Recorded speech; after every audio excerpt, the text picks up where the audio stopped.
عاملين ايه يا جماعة الخير؟ يا رب تكونوا بخير والصحة والسلام. وانا قايل في رحلة وتاكو ان انا هعمل ملخصات وروايات، واحنا بدأنا بملخص ملقيته دريل اللي انتوا فجرتوا الدنيا فيه، وما شاء الله مفيش حد اثر منكم خالص، من تعليقات لمشاهدات لايكات، بأمانة والله عاش على الكل. وانا كنت متفاجئ ان انا اصلا مش كنت متخيل ان انا ممكن اوصل لكده. شكر لربنا الاول وانتوا تاني حاجة بعديه. واحنا قلنا ملخصات، فتاني حاجة الرواية دي من تصميم انا، ويا رب تنال اعجابكم. ويلا بينا نبدأ.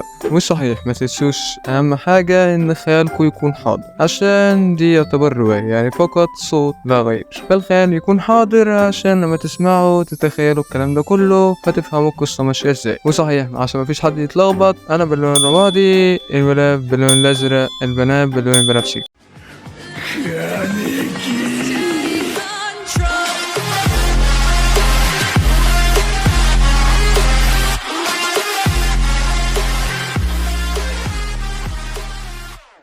تبدأ قصتنا الأعزاء بصديقنا عمر، وهو بطل القصة. هو بيتكلم مع حبيبته، لها من أنت ولماذا أنا دوننا عن باقي الخلق، ولماذا تحبينني؟ وترد قائلة إذا تود معرفة من أنت يمكنني أن أحكي لك قصتك من البداية، ولماذا أحببتك أنت خاصة. أنت يا حبيبي العزيز هو عمر أحمد علي، كتب القصة الخيالية الأروع على الإطلاق، وتبلغ من العمر 23 عام، وليس لديك أخوة أو لا، لكن لديك أخت أكبر منك، وهي جميلة على الإطلاق، وهي تحبك حبا خالصا يا عمر. حسنا، هذا عني أنا، أما أنت من تكونين أنت؟ قبل أن أقول من أنا عليك معرفة من أنت بالكامل. تفضلي، ما هي قصتي؟ أنت عندما ما كنت صغيرا كنت تلهو وتلعب مع أختك الكبرى، وصار حادث إليك وأصبت بوجهك لكن بسيطة، ما زلت كالقمر بعيني، وأنا أعرفك منذ ولادتك يا عمر، وكنت أراقبك من وقت إلى آخر، وصرت أظهر لك بأواخر المرحلة الابتدائية، لكن لم أكن أظهر بشكل الكامل، كنت أظهر بصوت أفكارك وعلى هيئة نور خفيف، إلى أن تقدمت بالعمر وصرت بالمرحلة الإعدادية، وصرت أظهر بشكل فتاة جميلة تدعى مريم. معنى ذلك أن اسمك مريم، صحيح؟ دائما تجعلني أضحك يا عمر. ما المضحك في الموضوع؟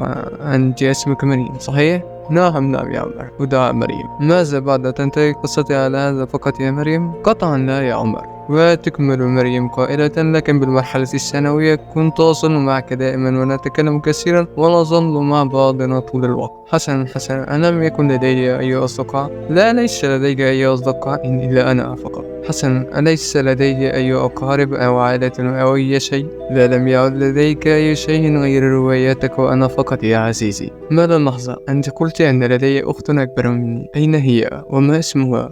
وأين أبي وأمي؟ ماذا تعرفين عنهم؟ هي تكلمي، جاوبيني عن سؤالي. حسنا، إذا قليلا لا تخف، دعنا نتمشى وأحكي لك ما تريد معرفته. حسنا، من هي أختي الكبرى؟ وأين هي عائلتي؟ من هي أختك الكبرى؟ هي نور أحمد علي، صحفية متميزة في عملها. حسنا، أين تعيش أختي؟ وهل عائلتي معها أم لا؟ حسنا، تريث، ويوسفني قول هذا لا، لكن كل من تحب ماتوا يا عمر. لكن كيف ومتى ولماذا كل من أحب يموتوا؟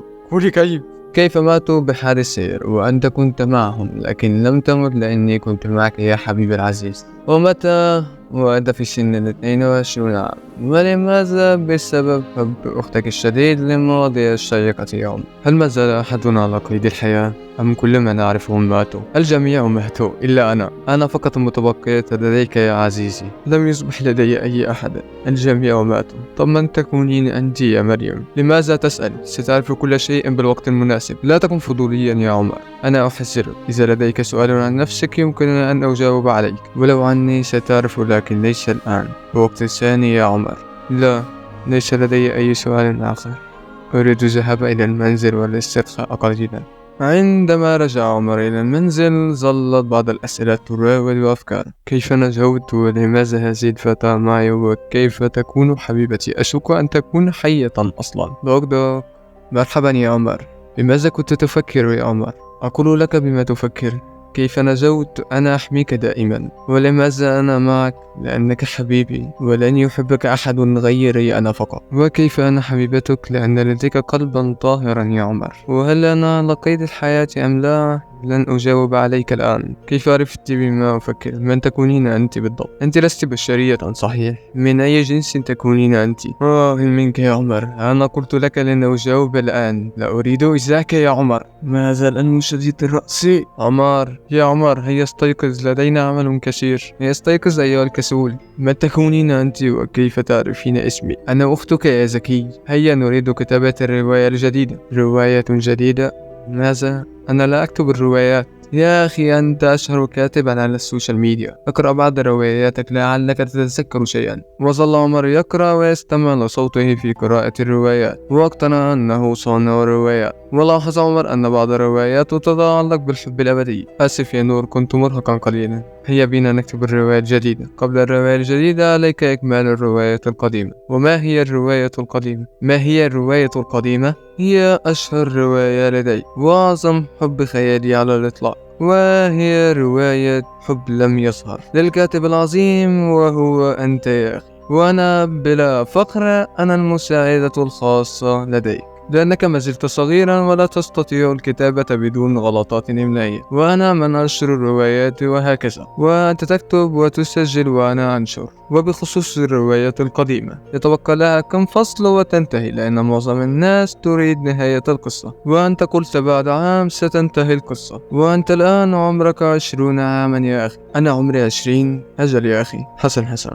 انسي الرواية القديمة. سوف نعمل على رواية جديدة بعنوان طيف الغرام، وهي تحكي عن قصة فتاة جميلة تدعى مريم وتحب شاب. على رسلك يا أخي الصغير، هذا اسم بطلة الرواية القديمة. هل أنت متذكر الرواية؟ أعد تنسى مجددا يا أخي الصغير. هذا لأنك لم تأخذ الدواء. هيا أخذ الدواء لكي تكون أحسن حالا.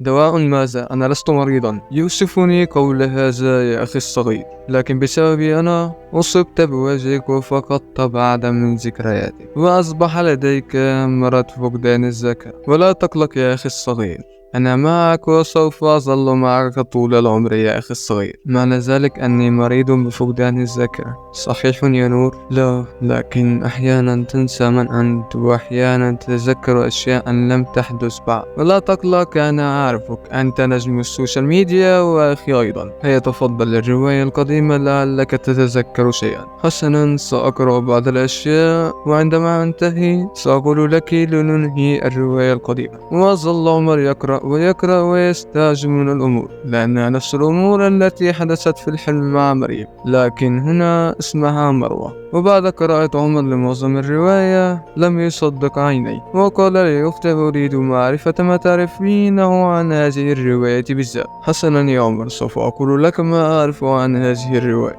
أولا يا عمر، هذه ليست رواية بالمرة، هذه هي حياتك يا عمر. لكن أنا من جئت بفكرة عمل الروايات، ومريم هي بداخلك وتظهر لك أنت فقط، وتأتي أحيانا يا عمر وتقول أنك مريض بالقلب، وتأتي بعد حين وتقول أن مريم كانت تمزح معي، والوقت الذي تقول عنه مزاحا وتكون بأسوأ حالاتك يا أخي الصغير. وبعدها تكتب كل ما حدث لك، وثم أجمع أنا الكتب وأجمع الأحداث وأنشرها بالسوشيال ميديا، وتجلب الكثير من المشاهدات والمشاهدات.